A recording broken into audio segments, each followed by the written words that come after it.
Ils redescendent dans la rue, toujours plus que jamais déterminés contre la loi travail, malgré l'interdiction de manifester, puis autorisés, ils ne lâcheront rien. Nous rencontrons Annie Valéjou, elle aussi demande le retrait de la loi travail. Annie Valéjou, je suis secrétaire générale de l'Union locale de Bordeaux-Nord de la CGT. Je suis là pour la 9e ou 10e manifestation. Quand on aime, on compte pas, hein, donc je ne sais plus à combien on en est.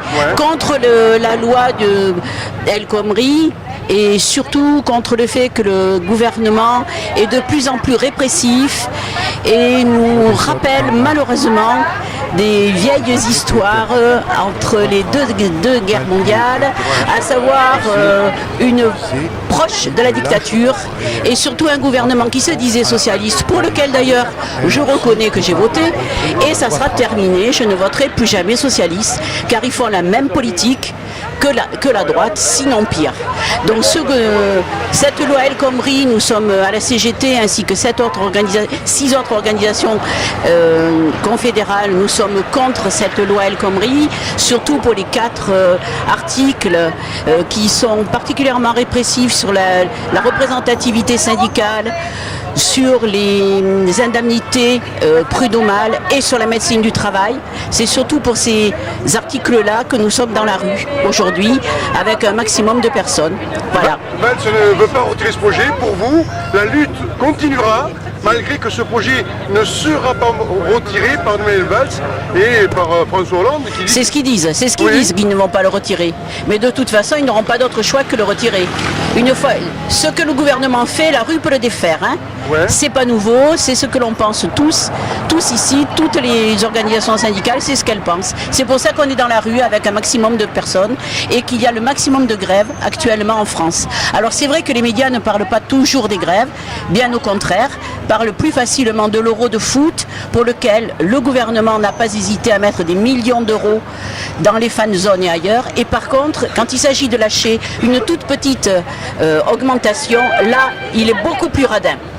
Donc aujourd'hui, cette loi travail, vous la contestez, vous demandez son retrait. Michel Delaunay va être le 29 à la télé municipale. Est-ce qu'il ne faudrait pas aller la rencontrer puisqu'elle fait partie d'un gouvernement de gauche ?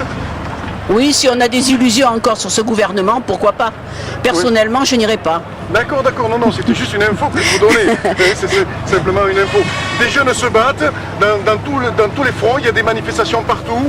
Il y a aussi des jeunes qui sont battus contre la conduction d'un golf, des arrestations. Aujourd'hui, cette manifestation, on voit d'ailleurs quelques images de leur arrestation sur cette vidéo. Oui. Cette manifestation va être fortement encadrée par les forces de l'ordre.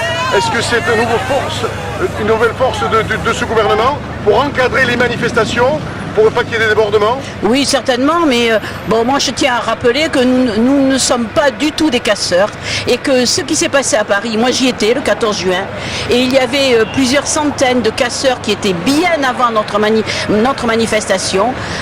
Ils étaient très visibles et la police a fait en sorte de les laisser faire. Je pèse mes mots, j'y étais et je l'ai vu, y compris celui qui a cassé les vitres de l'hôpital Necker. Il l'a fait au vu au su de tout le monde sans être jamais inquiété. D'ailleurs, on voit une photo où il y a un policier en civil. Absolument, qui est à côté. Qui a marqué police. Voilà. Alors, est-ce que tristement, c'est pas voulu pour casser le mouvement social? Mais bien sûr, je pense que surtout, c'est fait pour discréditer toutes les manifestations, quelles qu'elles soient. Une telle répression de la gauche, on n'avait jamais vu ça? Non. Depuis 58, jamais. Y compris aucune manifestation n'avait été interdite, manifestation sociale n'avait jamais été interdite depuis 58. Je trouve ça scandaleux. Donc si la droite avait fait cette politique, la gauche serait montée au créneau, tristement? Je pense parce qu'Hollande dans son programme, enfin bien avant son programme, avant d'être élu, disait bien qu'il était contre le 49.3 en particulier, et qu'il était contre les répressions syndicales. Or il ne fait que la même chose. D'accord. Donc il a menti aux Français, on peut dire? Absolument. Menti aux Français, il trahit la gauche? Absolument. Qui elle il a trahi toute la classe ouvrière qui a voté pour lui. Ça c'est sûr et certain. Et j'en sais quelque chose, puis je vous dis, j'en fais partie. Bon, mais aujourd'hui vous êtes là pour dire le retrait pur et simple de cette loi? Tout à fait, retrait de la loi, point final. Votre nom c'est? Annie Valéjou, secrétaire générale de la CGT. Merci Annie Valéjou, c'est gentil à vous.